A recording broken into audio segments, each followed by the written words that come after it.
Hi everybody, welcome once again to Formula for Success, and I'm really looking forward to this one. We've got a great interview lined up, and just before we get going, just for some of the new people I see are on with us, but also again for our regular show attendees, our show is about giving you education in body, mind and health, because that's key. It is a catalyst for success in all areas of your life, and something I'm quite passionate about sharing information with you, just as all my guests are. That's why I picked particular guests who are great role models in this area, and they've gone through their own journeys in regaining their control of their body, mind and health, because it is a catalyst for success, whether it's your relationships, whether it's your professional life, whether it's in wealth creation, whatever area you want to improve in your life, regaining control of your body and health is everything.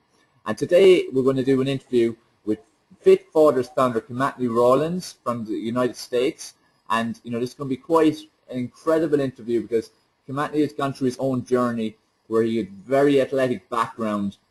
Then he let his health slide and other priorities took place, but then he regained control. He got that spark where he decided it was important that he regain control of his health, and now he's been instrumental in inspiring people all over the world now to do the same, and also to follow in a vegan-based lifestyle, which he's a strong advocate of. So he's got a lot to share with us. And Kimatni, I just want to make sure you're on the line. We can hear you okay? Check one, check two. Check one, check two. Great stuff.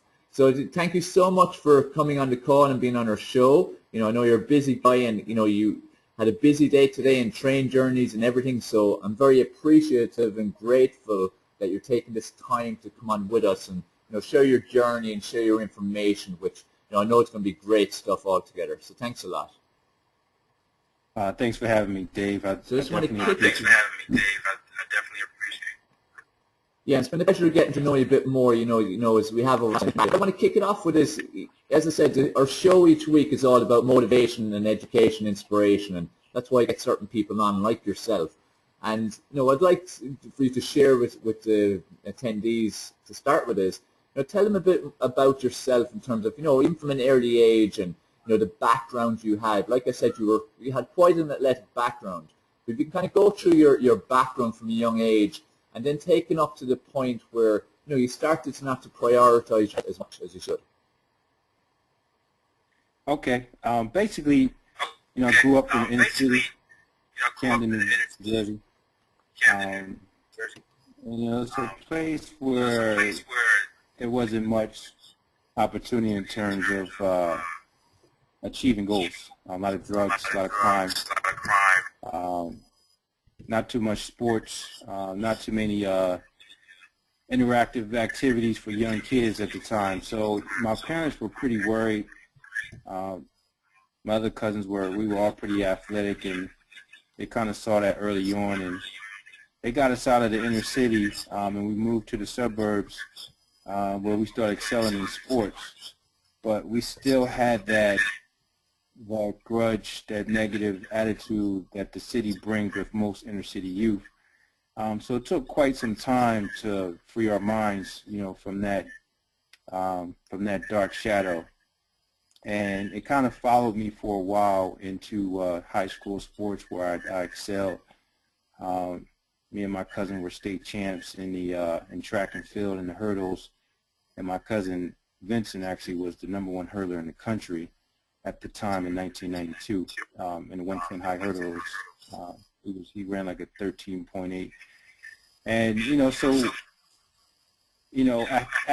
athletic achievement was kind of akin to us, and we took it for granted, and we kind of got caught up in the lifestyle that top sports brings, and kind of went down a negative spiral. Now, and I did wind up getting a scholarship to play football at North Carolina State University as a running back. You guys know in American football, the running back is a skilled position. Has to be quick, has to be agile, and pretty tough to break through some tackles. So, pretty competitive position. And again, even though I had a full scholarship, my attitude kind of took precedent, and caused some upheaval in first year in college. So I transferred and then went on to play in Atlanta, Georgia at Georgia Tech Institute of Technology. And there is where I really became a man focused on my education as well as sports simultaneously. So I wound up graduating, with like a 3.4 GPA, which Georgia Tech is an engineering school, very, very difficult to play a D1 sport and achieve academic success at the same time. So I was pretty Typically proud it's of that. one or the other for most. One or the other for most, yes.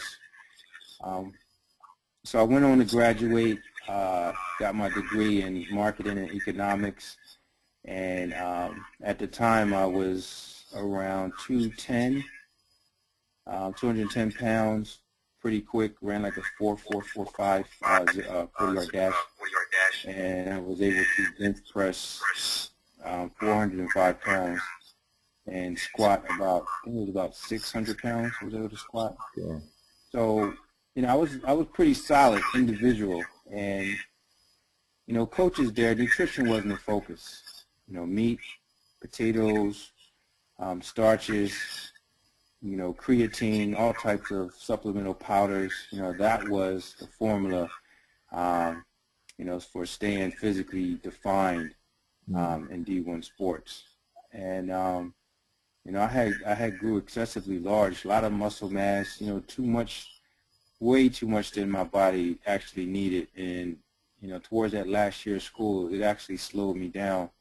But I thought that was the norm, just get cut up, big as possible, muscles glaring everywhere. Yeah. I suppose like it was what everyone else was doing, so it seemed the norm. Seemed the norm. Yeah. So afterwards, I went on to have a business career in the automotive industry, where I started my own company, Automotive Rhythms. And I've always been an entrepreneurial spirit, even from an early age in Camden. I started a yard cleaning business. So I never looked for any handouts. Mom was poor, dad was poor. So everything that you had to earn yourself. So that was one of the positive assets that did stick with me throughout life to this day, where I still run my own businesses.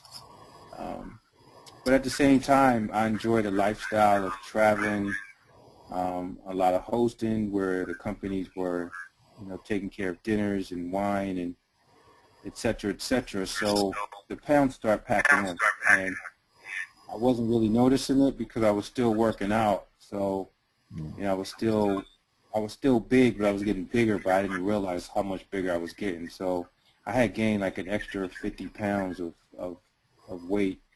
And it wasn't the muscle that I was used to. A lot of adipose fat, and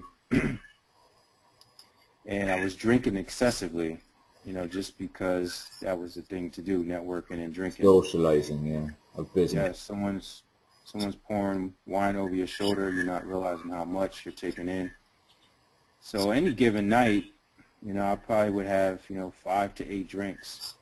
And as we know, those liquid calories can be anywhere from 300 to, 1,000 calories, depending on what you're drinking, per cup. So there's no way to burn that off where the equation is balanced. So yeah, I wound up blooming to about 255 pounds over, a period of like 6-7 years. And I wasn't achieving my performance levels when I was running or playing ball, basketball, pick up on the court. So one day I just snapped out of it, and I looked in the mirror, and at the time I was 37, and I was like, all right, today is going to be the day that you make a change. So what I did is I signed up for a race that I knew I typically would not even be cognizant of. It wouldn't even be on my radar. It was Men's Health magazine. They have a race called Urbanathlons, 9 miles, 7 obstacles through the streets of Chicago, a couple hundred stadium stairs through Soldier Field where the Bears play. And I was like, this is it. I'm going to do it. And there's no turning back. I paid the fee, And that summer I started training, slowly but surely, running, calisthenics, strength training, and the pounds slowly came off, not as quick as I wanted them to. I did restore some of my breath, some of my lung capacity and endurance, but I really wanted to understand, what separated, great athletes from good athletes, because at the end of the day, there's millions of athletes who all run and lift, so what makes you break out of the crowd and excel? And that's what led me to food research, and understanding what foods were crippling my performance and what foods would actually enhance not only my performance, but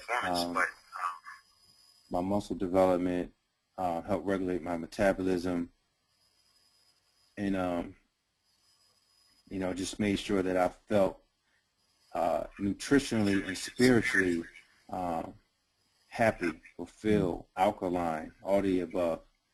So I just went into a deep dive of everything healthy, and that meant eliminating, meats. Some of the resources that first grabbed my attention was, first and foremost, forks over knives, because that tackled nutrition from a chronic disease and epidemic standpoint, and realizing that the foods that we eat do inhibit the acceleration of the top 10 foodborne diseases, starting with heart disease, and diabetes and cancer and strokes.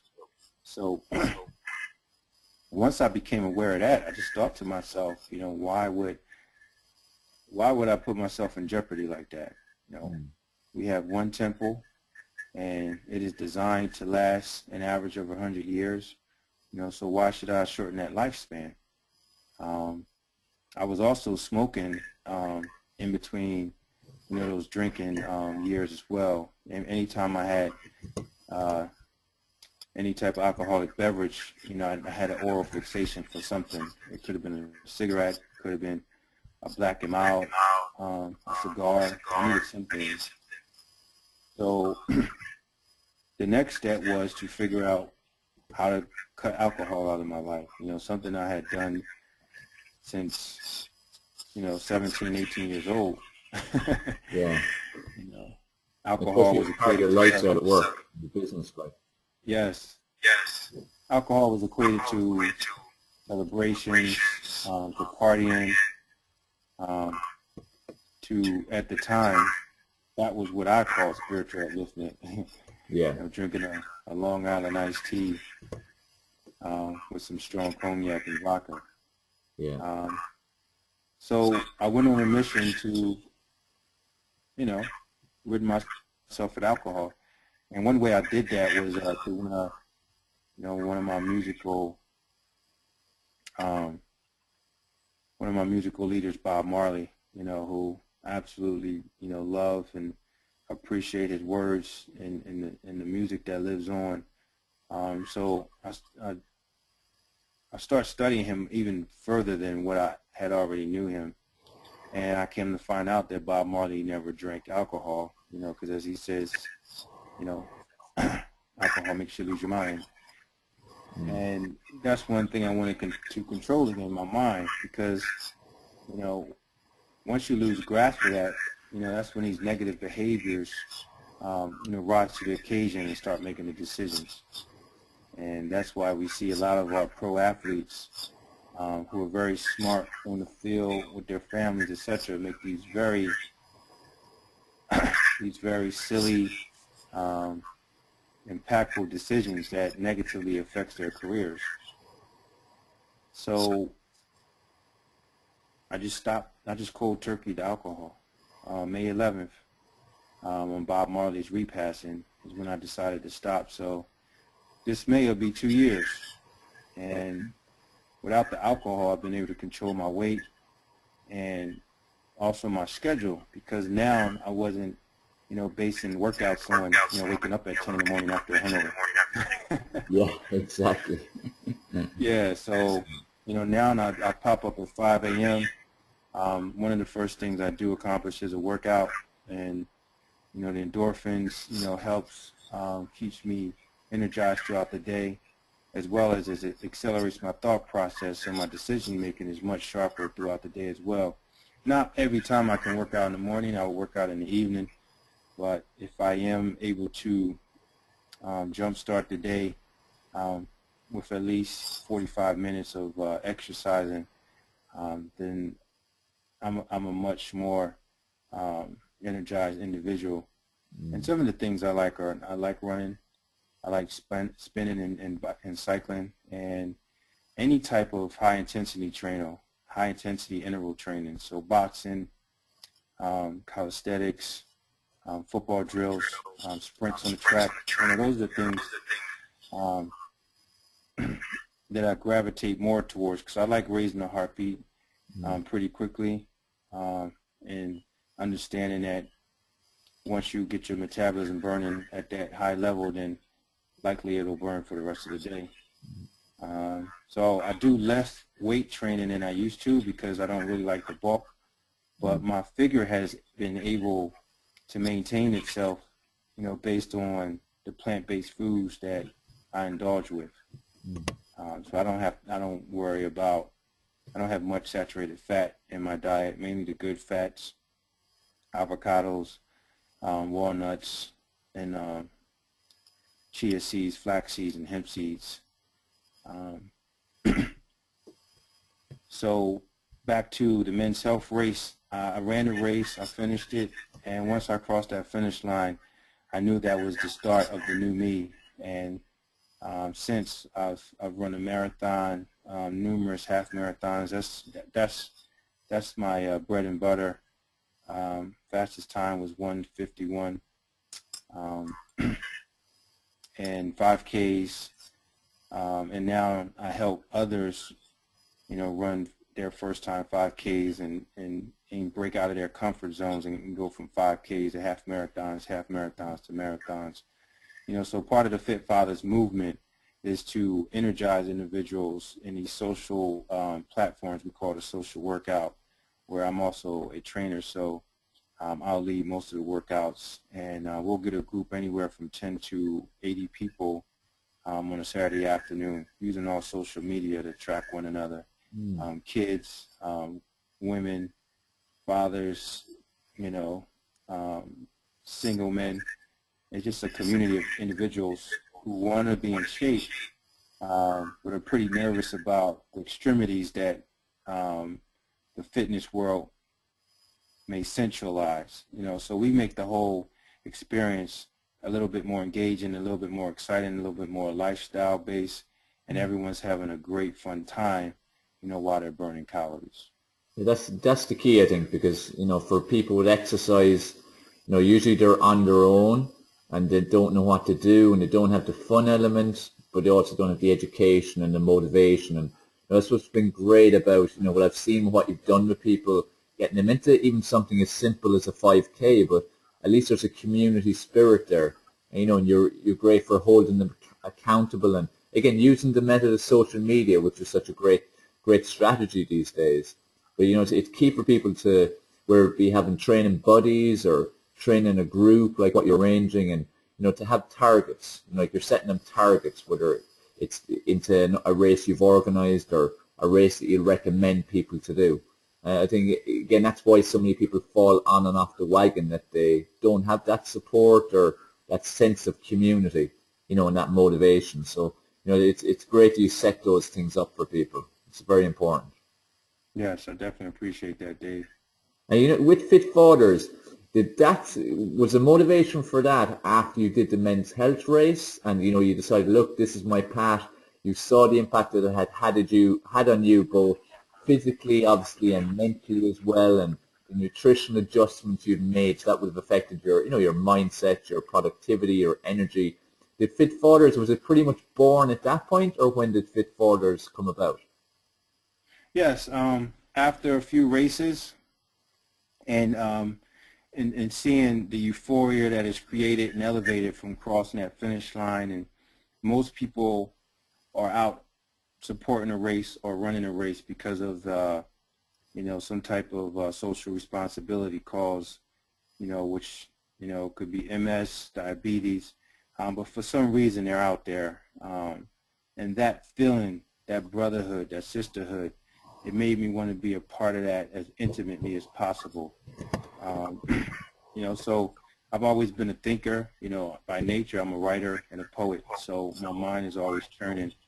And as I'm looking at my daughters, day in, day night, day out, I wanted to make sure that they was instilled with the tools that will put them on a path where family fitness and health is a priority and not a secondary thought. And I was just playing around with names, and I was like, hey, I'm gonna start a father movement. And Fit Father it just came to me like most other names that businesses I've created, like my car business, Automotive Rhythms. And I talked to some friends and family, and asked them about the name, and would they support the movement? And everyone was like, hey, it's not cliche, but build it and they will come. And that's exactly what I did. I trademarked it, took out all the social media properties, and once I put the name out there, everyone else started prophesizing it for me, and it just took a life of its own. And now my daughters are running around, and they're like, you're the best fit father girl ever had, so the whole thing is like to embed that name, that brand, to as many as possible, attribute and a positive lifestyle. So now we have an array of media partners, with other organizations, Needless Mondays, PETA, Neil Barnard's PCRM, which Physicians Committee for Responsible Medicine. We write reviews on plant-based recipes and exercises and workouts and family-oriented adventures. And like I said, it's just taking a mind of its own. So I'm just real proud of where it is right now, and just look forward to growing it year after year. It's been great again to watch, like, even just for the last few months, the growth is incredible. Like it's a lot of you put soul into it, and when you start to inspire other people, then that's where every person who makes a change, they have the potential then to inspire everybody else. And you've basically been the spark to many people, but then they too in turn are the spark to others. And this is where, in terms of health and fitness and getting energy back and regaining control, everyone has a part to play, and everyone can just help each other. And that's something you strongly encourage, I see, in your groups and your events and your pages. And it's just a case of taking responsibility, like people just taking that personal responsibility and becoming more active and making those changes in their nutrition. And I think a big part too is they need to be open-minded. It's like, I'm sure you've encountered lots of resistance with people, especially when you're lifestyle. So many as ideas, and veganism is certain area that some people are just totally against, and I suppose they're conditioned and brainwashed to a certain degree by what we've been taught by the food industry and the dairy industry in particular, and the supplement industry too. Would that be something you'd agree on, the whole conditioning and brainwashing side? Yes, and that was something that I had to delve deep into knowledge and reprogram, what I was taught and how I was raised. I've always knew that, milk built strong bones and calcium, and that meat was an essential for protein. Even a lot of, we were even sucked into a lot of the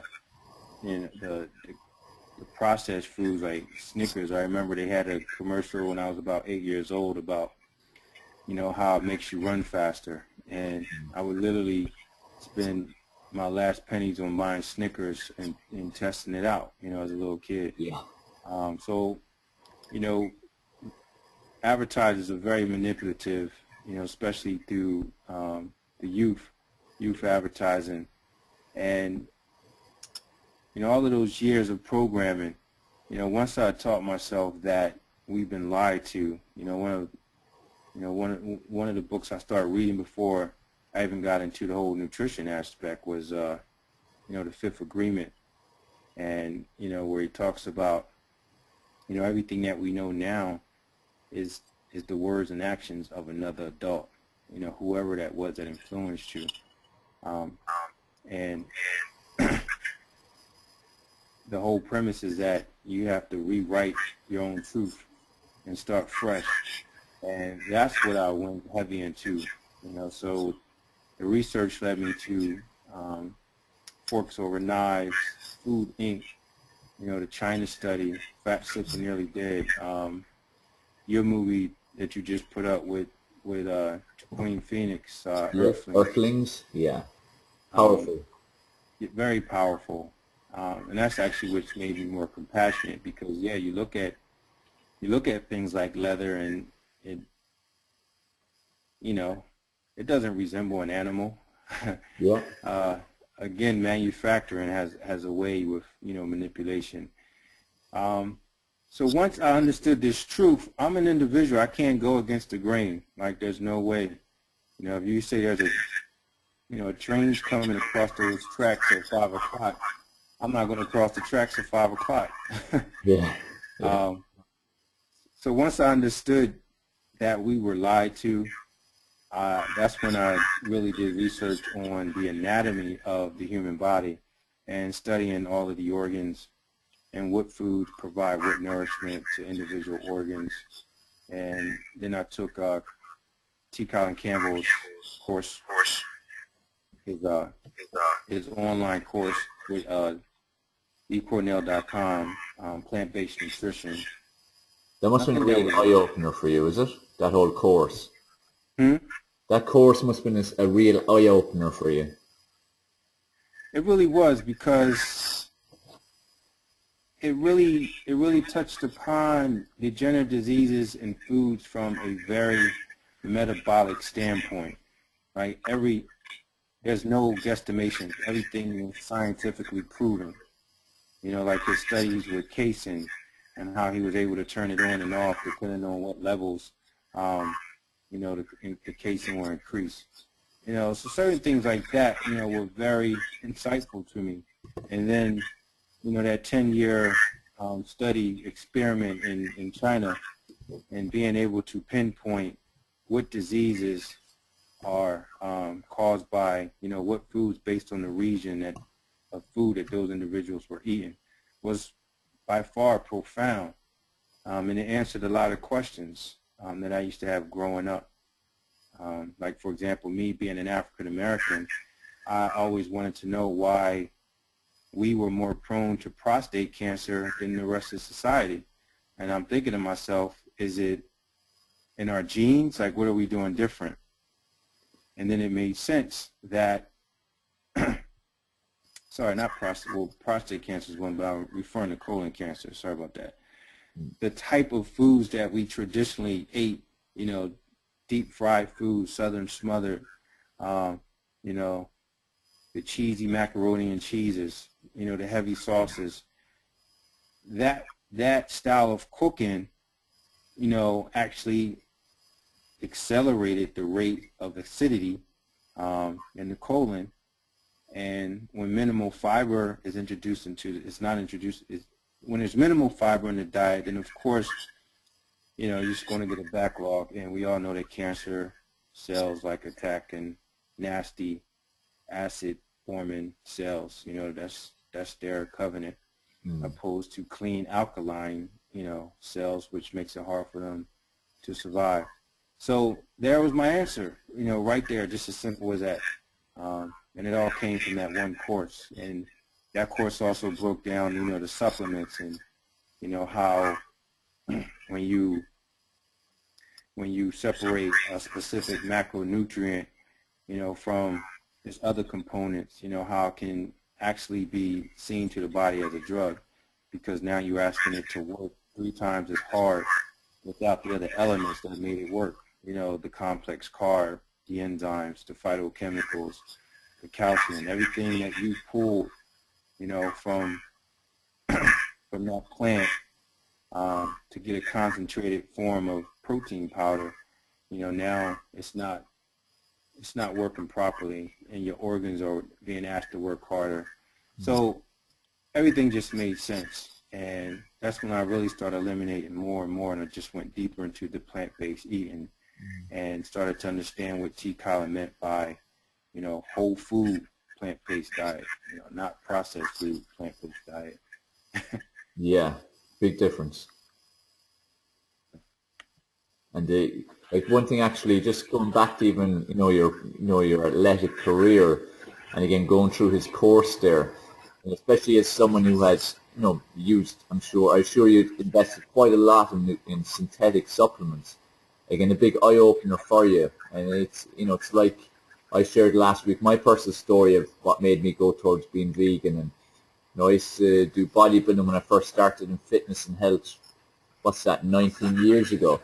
And that involved me spending up to about $150 a week on synthetic supplements, which, it's another industry that is absolutely brilliant marketing and a $1 trillion industry. But again, at the end of the day, you're just taking in lots of toxins to the body. And I know as I moved more plant-based, and especially when I went vegan, the detoxing effect I had in my body was pretty crazy. It was pretty shocking what I was seeing coming out of my body, which again was down to, in a large part, the synthetic supplements I'd been ingesting for, a good 10, 12 years at that kind of level of investment. And then, of course, then all the meat and the dairy and any junk foods and so on I'd put into my body as well.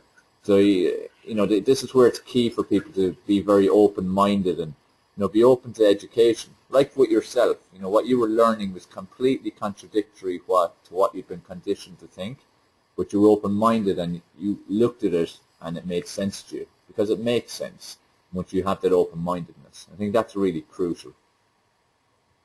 And a lot of people don't have that open-mindedness. Yeah.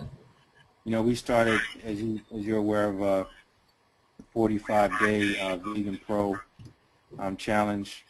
Where the current group is like 370 individuals who are willing to try and give it a go. Yeah.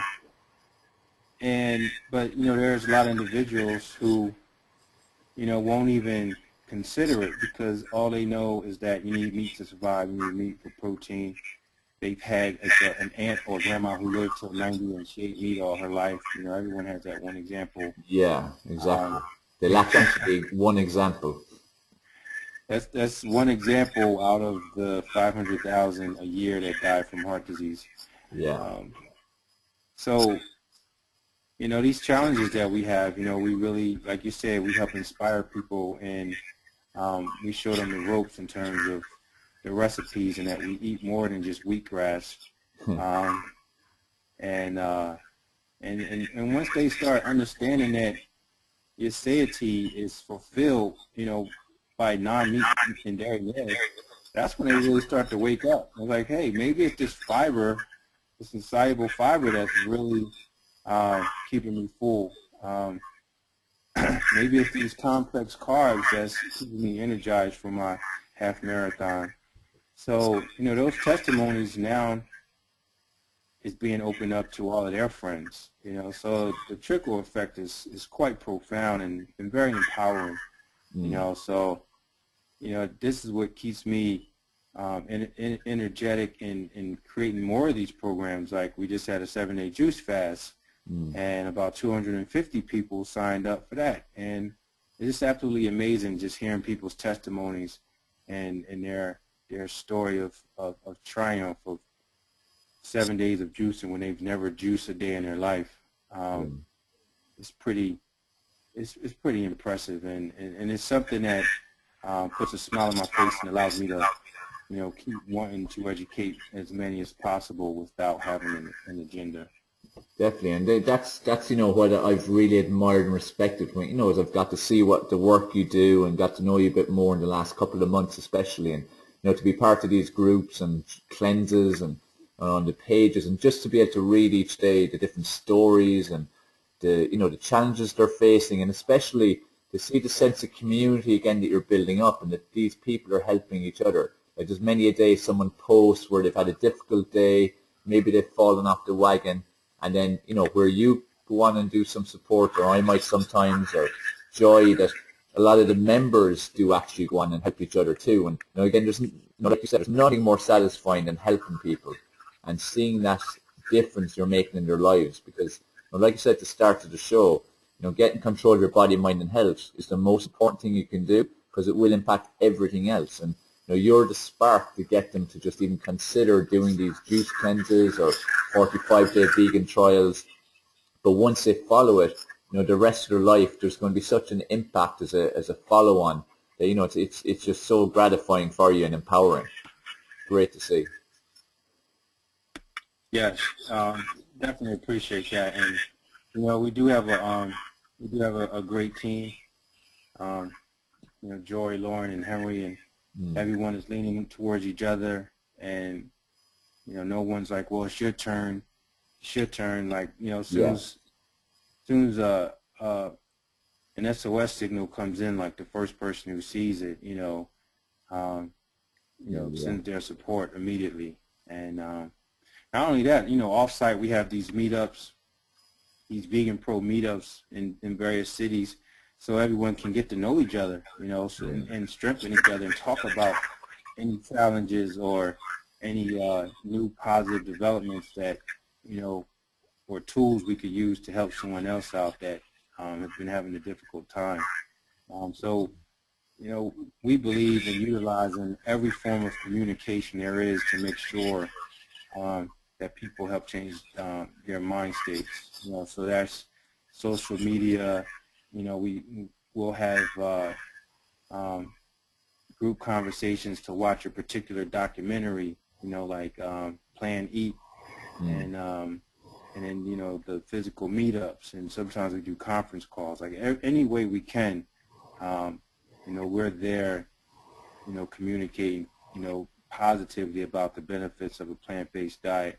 Not only for ourselves and the earth, but also for the animals who don't have a voice to speak about the pains and the horrors that they go through. So we feel like we're soldiers of that cause, and we've been put to that task, and we're just fighting a good war right now, one person at a time. And the tide's definitely turning. Like I noticed, even just the last few months, whether it be online and offline, I'm starting to see the tide is starting to turn as people are starting to become more aware of this important information of having a plant-based lifestyle. And also, I suppose it's come to a stage now where people have lost faith in the whole medical industry, in that, billions and billions has been invested supposedly into heart disease, cancer, and so on, but it continues to disimprove, and more and more people are dying all the time and getting recurring cases as well. That people are looking for alternatives. And I also see, in terms of advertising and marketing, food industry, dairy industry, supplement industry, pharmaceutical industry, their campaigns have become a lot stronger, a lot more regular, consistent, harder, because they're obviously feeling a little bit threatened right now, and they're having to counteract the tide. Would you kind of have felt that yourself now from being involved in the whole area and having this part of your mission? Oh, for sure. Everyone in my family, the females, are nurses, including my mother. And for years, she raised us on, a standard American diet, not knowing its repercussions. Again, she thought that was the norm. And I actually helped her go vegetarian, as well as the rest of, my sisters and nieces and nephews that stay with her in Jersey. And one of the things that, we always discuss, it's just, the medical industry, the pharmaceutical industry, how they're all, partners in this bigger scheme of mass destruction. There's no preventative maintenance. It's all about a medical solution. I went to my doctor a couple months ago to get some blood work done, and she was so impressed. I mean, she said I had the numbers of an 18-year-old athlete. She asked me what I was doing, and I said I eat plant-based now, I'm vegan, and she just was in such disbelief that I was so physically fit and had all these great numbers and didn't eat meat and dairy. Didn't make sense to her head when she was thinking of her textbooks. Not at all, not at all. And then she even asked me, she was like, "You think it's too late for me?" She's like in her 60s. And I was like, it is never too late at all. The body is amazing, at adapting to stress levels. So anytime you decide to rid yourself of the hormones, saturated fat, the cholesterol, environmental contaminants, all of that, then the body's going to heal naturally. Taking that on actually, in terms of like a person like that, like the doctor asking, God, is it too late for me? But even take, back to when you first decided, I think I'll go vegan. What kind of, say, because we have people on, would say, the people on from all over the world, different kinds of backgrounds. Some would be vegan now, they're on our coaching programs or follow my information. Others are moving that direction. Others may not even know what vegan is. Others might be quite adamant about being meat eaters and that it's the way that it should be, again, part of the conditioning and so on.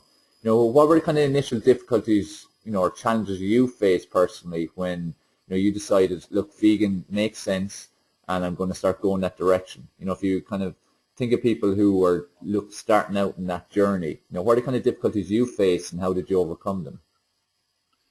One of the main things was being scared to embrace it. I traveled a lot, and I travel on business and through other companies that host me for my services, and I was kind of timid to speak up about what type of foods I was now eating.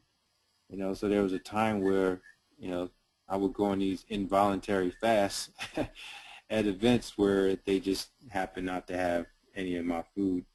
But that's because I didn't speak up. I also found it very difficult, finding, getting food on airplanes and airports and anywhere I went, because I just wasn't as savvy as I was. I didn't know about Happy Cow at the time.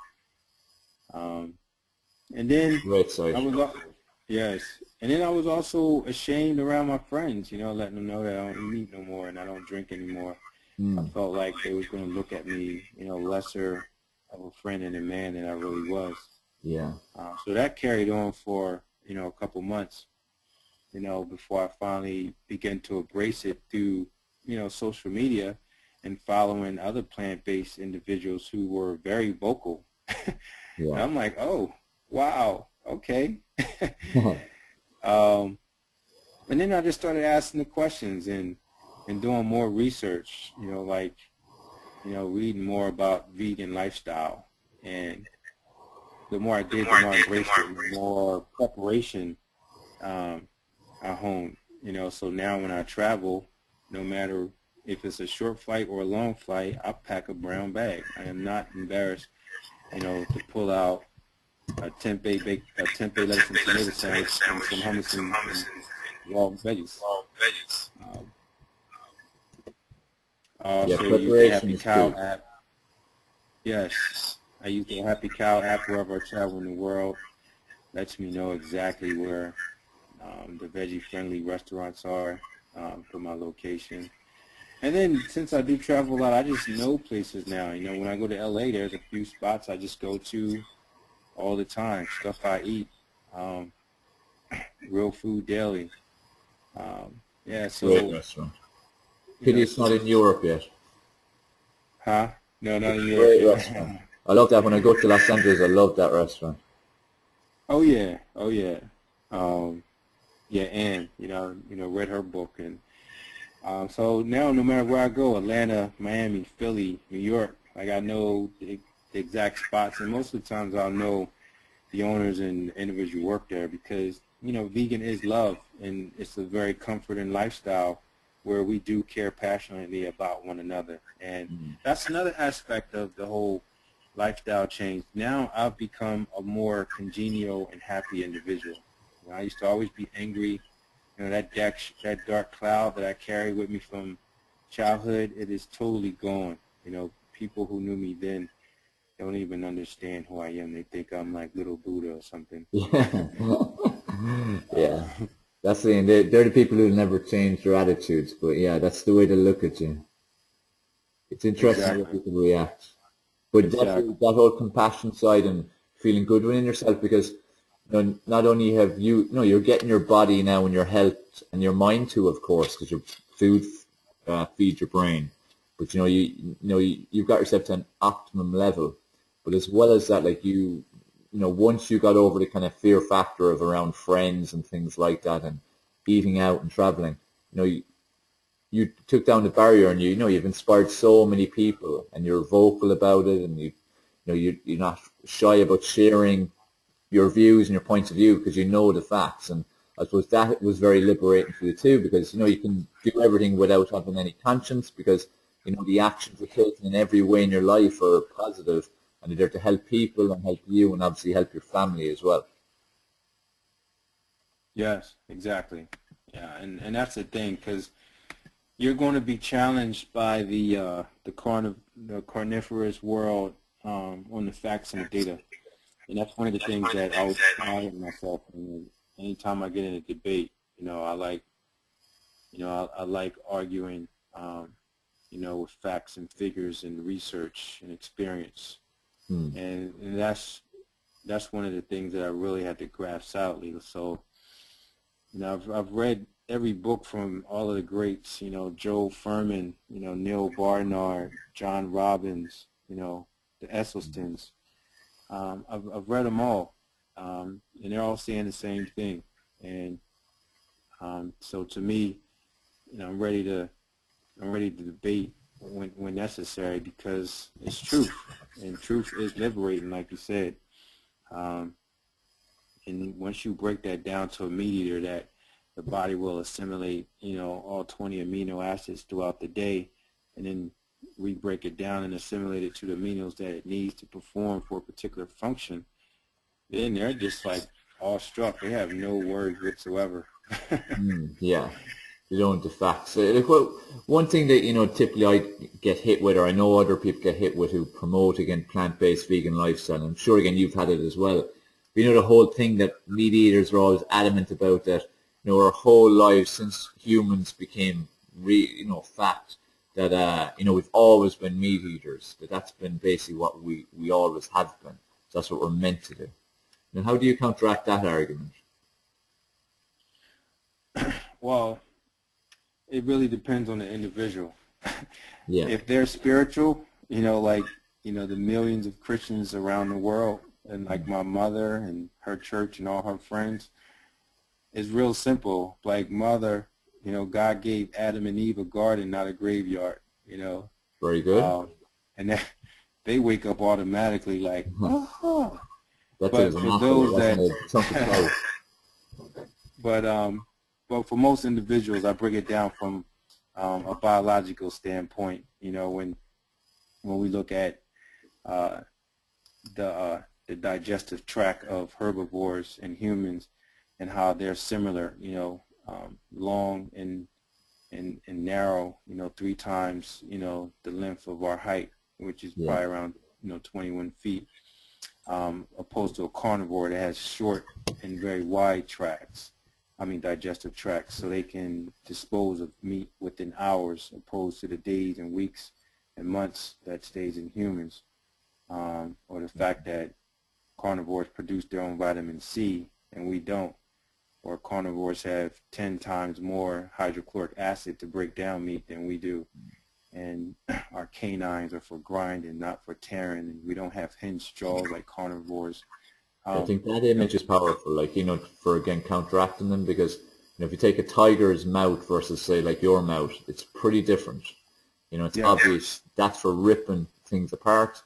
Humans could not rip flesh apart. Like a human couldn't catch a deer and start ripping it apart. We're not designed for grinding. not at all. And you know, there's no phytochemicals, there's no fiber in the meat, you know, all the things that the body needs, you know, for the gastrointestinal to work properly.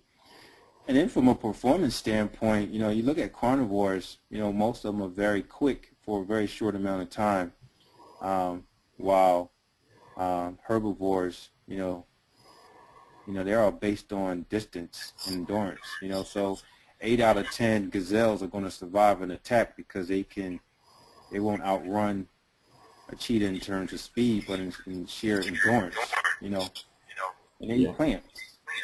You know, carnivores wear out very, very quickly. Yeah.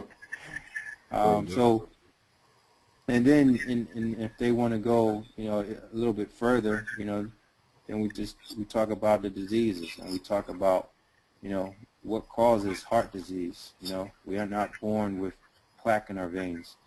You know, what about, you know, strokes and cancer? Like, all of these things are precursors from meat and the things that are in meat that's very harmful and destructive to the human anatomy. And the fact that you have to moderate, if you have to moderate something, then you should know for a fact that it's not healthy for you. You know, everything in moderation. Why eat steaks in moderation? Yeah. Animals eat what they were designed to eat and drink, and they do not moderate unless they become domesticated. And that's the formula that I flow with.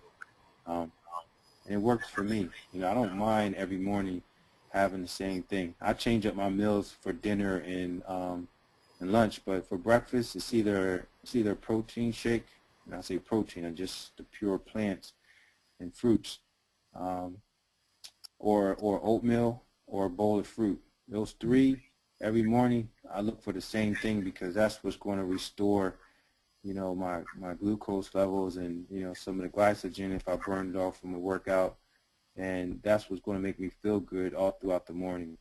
And then I mix it up for lunch and dinner. But yeah, you know, rarely do I deviate from, you know, the formula that I've constructed for myself. I suppose like the whole moderation thing, sure, it's, you know, it's like a lot of things for humans, you know, it's an excuse.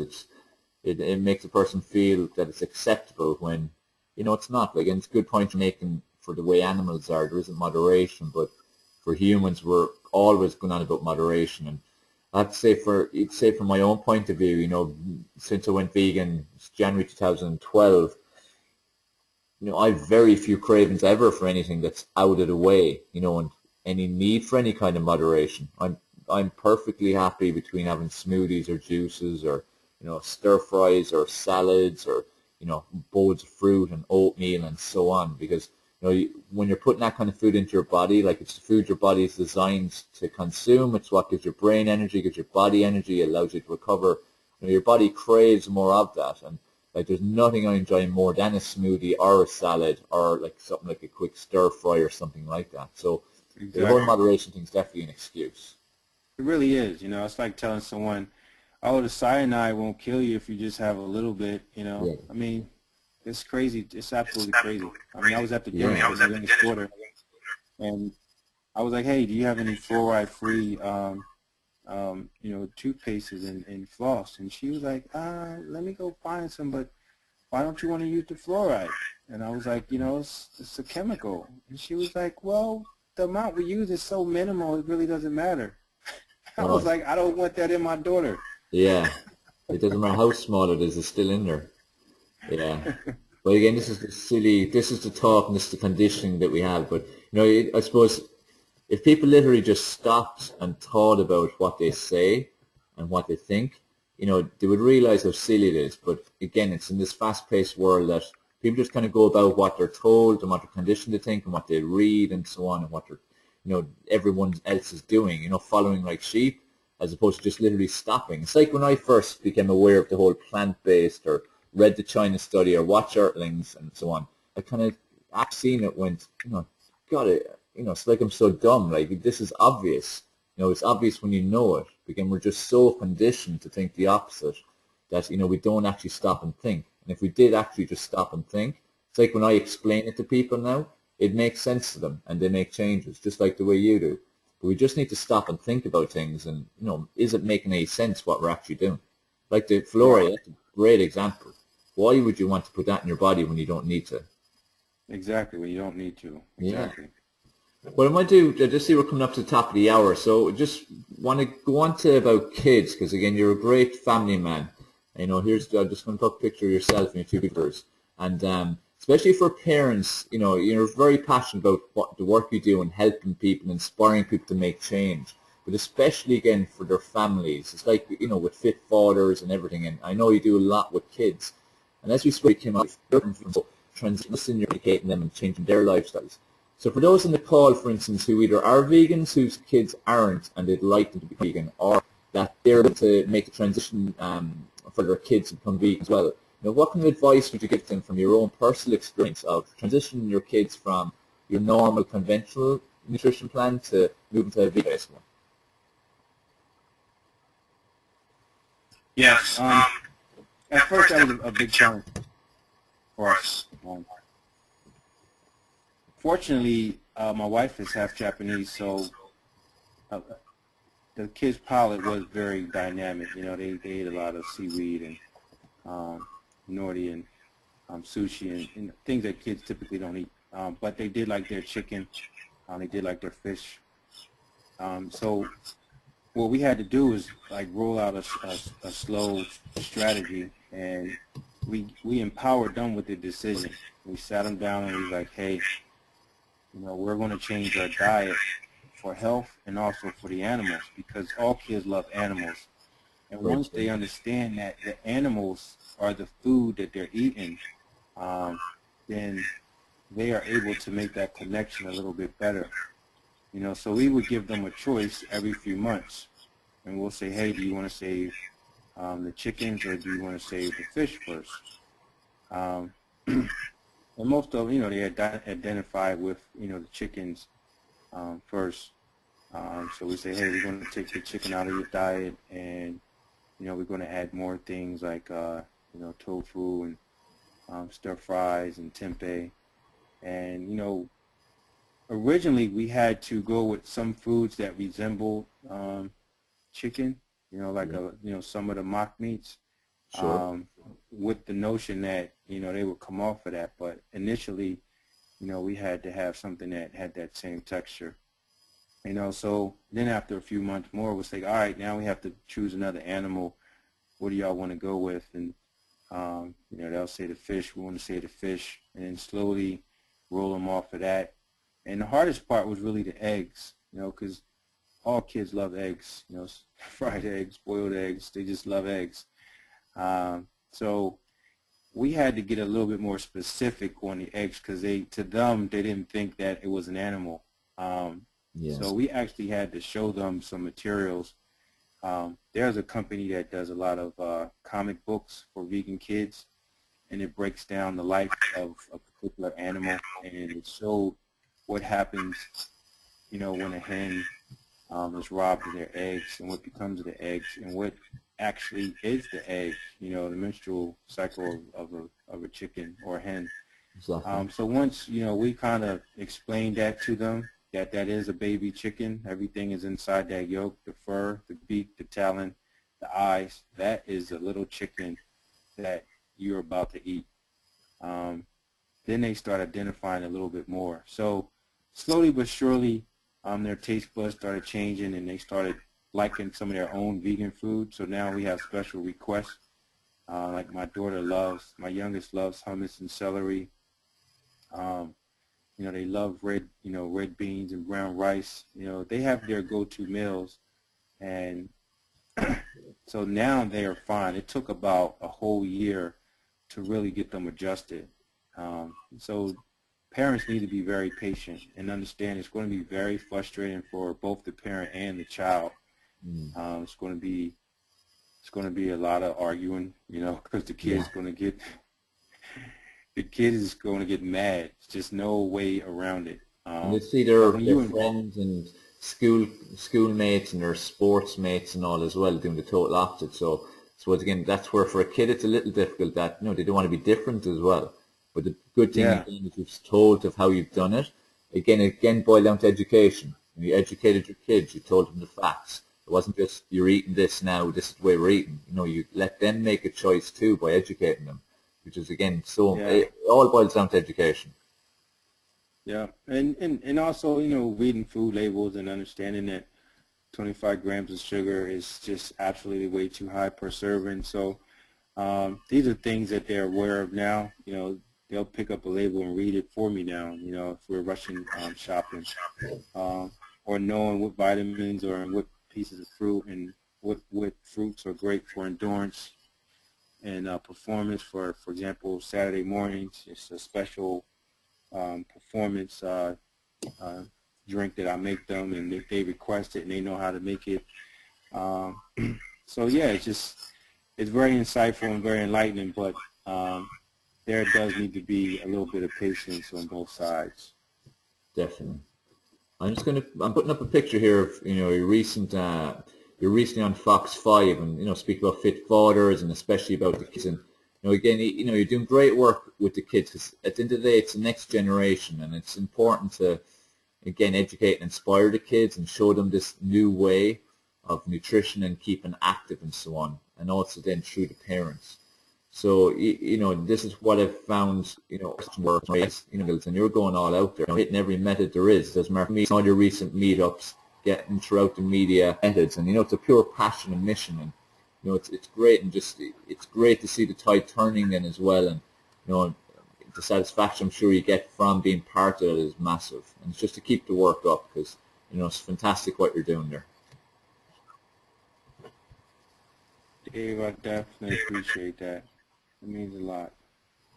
And I really appreciate you coming on. Again, you had a busy day and travel. This is again showing your passion. And you've given some fantastic information. It's been great to hear your personal journey, your story. Influencing your own kids as well as others. What you've learned from great guys like Colin Campbell and Neil Bernard, etc. And it's guys, make sure when you get the access to recordings, which I'll send you tomorrow.